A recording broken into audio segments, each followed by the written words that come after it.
Hi everybody, it's good to be here with you today. This is Will Horniak, storyteller, and my stories today have to do with simple things that you and I can do around our homes and schools to care for the Tualatin River. I want to thank my sponsors of the program, the Tualatin Basin Partners for Clean Water.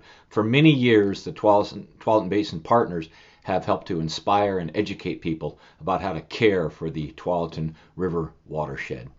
Today, this particular story has to do with wetlands, a very important feature to our rivers and streams. And we're lucky in the Tualatin River watershed because we have two beautiful, notable wetlands, Jackson Bottoms Wetlands and the Tualatin River National Wildlife Refuge.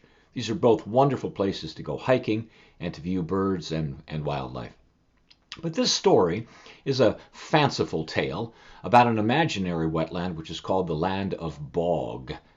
B-O-G, and a bog is simply another name for a marsh, a swamp, or a wetland. Long, long ago, there was a land that was often wet because it was a wetland. And it was ruled by the great, powerful queen Hydrophyte. Hydro is a Greek word which means water, and a hydrophyte is simply the name that scientists give to plants that love water. These could be plants like cattail reeds, or lily pads, or water hyacinth, or duckweed. Wetlands are filled with hydrophytes. Queen Hydrophyte was a statuesque, beautiful cattail reed who ruled with her mighty sponge. Now, why do you think a sponge is a good symbol for a wetland? Yes, you're right. Because wetlands are filled with soft sponge-like soils. And those soft sponge-like soils, they can absorb the water, store the water, and just like a sponge which cleans things, a wetlands can clean the water. You see, as water passes through a wetland, the cattail reeds and the duckweed, the water hyacinth, all those water-loving plants, they scour out, they comb out, they filter the dirty water, and they help the river to become cleaner and healthier. Plus, they provide habitat, a place to live for countless species. Also, wetlands can slow water down if it's rushing too fast and prevent floods downstream. Well, Queen Hydrophyte ruled the land of Bog. Upstream from the land of Bog was the kingdom of Upstream, and that was ruled by Lady Edwina the Dry. She was very dry. Downstream, on the other hand, was ruled by Sir Richard the Damp, a wet, loquacious fellow who loved to go trout fishing. Well, I think we're ready for the story. Once upon a time, there was a land that was often wet called the land of Bog. Now, whenever the rain would fall, it would flow from the kingdom of Upstream to the kingdom of Downstream. But look what happened as the rain fell. It fell, of course, upon farms and fields and streets and sidewalks and playgrounds and parking lots and front lawns and backyards.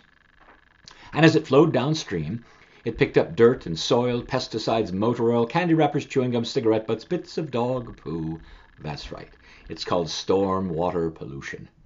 Sometimes a great deal of rain would fall. And as it did, the water would flow faster and faster downstream. And the people downstream would become alarmed and they would say, "It's going to flood, it's going to flood." But it rarely did flood, all because of the great Queen Hydrophyte. She would stretch out her mighty sponge, and she would command of her wetland, "O land of Bog, slow the waters down, prevent the floods." And the land of Bog, which was like an enormous sponge, it could soak up millions of gallons of water. It could slow the water down and prevent a flood. And then as the water was in the land of Bog, and as the water slowly passed through the wetland, Queen Hydrophyte would command of her wetland, "O land of Bog, now clean the water." And the water-loving plants would scour out, filter out the dirt, the silt, and even break down the pollution in the water. And at last she would say, "I release you now, waters, go downstream, replenish the creeks and streams downstream with cold, clean, fresh water." And so it was. Richard the Damp, the ruler of the kingdom of Downstream, he understood just how well the land of Bog served his kingdom. And he would sometimes say, "Long live the land of Bog. It prevents floods, it stores the water, it cleans the water, it provides habitat, a place to live for fish and birds, for animals, reptiles, and insects too. Long live the land of Bog." Well, it seemed that everybody loved the land of Bog and loved Queen Hydrophyte. Everybody except for Lady Edwina the Dry. She was very dry. And one day she said, "The land of Bog is too wet."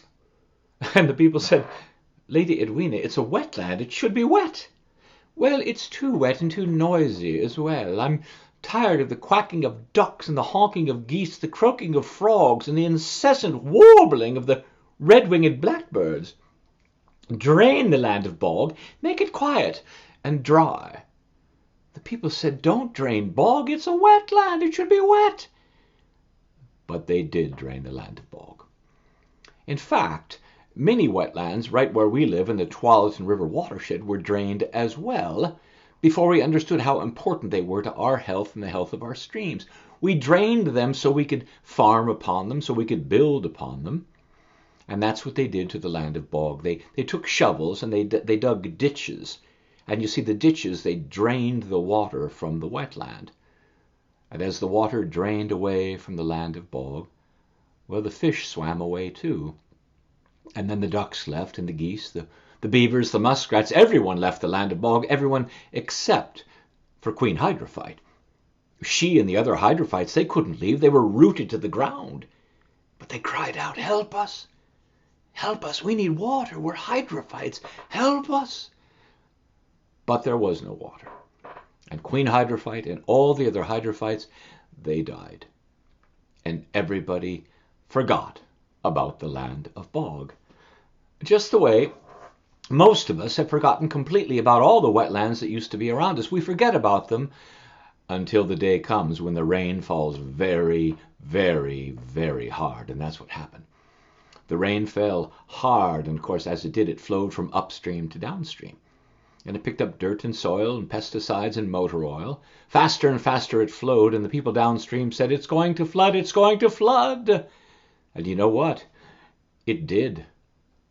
All because there was no longer a wetland to slow the water down. All because there was no longer a wetland to store the water or to clean the water. The water went faster and faster and faster. And as it did, it tore away mud from the stream banks, and the mud covered gravel beds where salmon and steelhead lay their eggs. And the mud became silt, little particles of dirt in the water, which got caught in the gills of the fish. And many died, and many more swam away.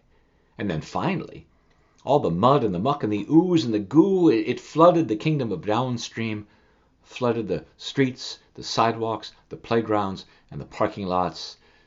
Well, Sir Richard the Damp, he was madder than a wet hen. And he said, Lady Edwina, the land of Bog was our best friend. The wetland must be restored." And even Lady Edwina the Dry had to admit, "I didn't understand how important that wetland was." Well, perhaps some land should be wet, and even a little noisy. Restore the land of Bog. The next day, the people took their shovels and they filled in all the ditches which had been dug. So when the rain came, well, the waters returned to the wetland. But to restore the land of Bog then, just like to restore any wetland now, people like you and I have to go down to such places, have to volunteer our time and help to replant water-loving plants. And if we do that, it's possible that once again, Queen Hydrophyte can rise. Stretch out her mighty sponge and command, "O land of Bog, slow the waters down, prevent the floods. Store the water, clean the water, provide a home for fish and birds, animals, reptiles, and insects too." And that's what wetlands have always done, and still do for us to this very day. Long live the land of Bog. And that's the tale. And so remember how important wetlands are, and consider going down to the Jackson Bottoms wetlands or the beautiful Tualatin River National Wildlife Refuge to visit and to enjoy the great beauty of the Tualatin River watershed. Thanks so much for listening, everybody.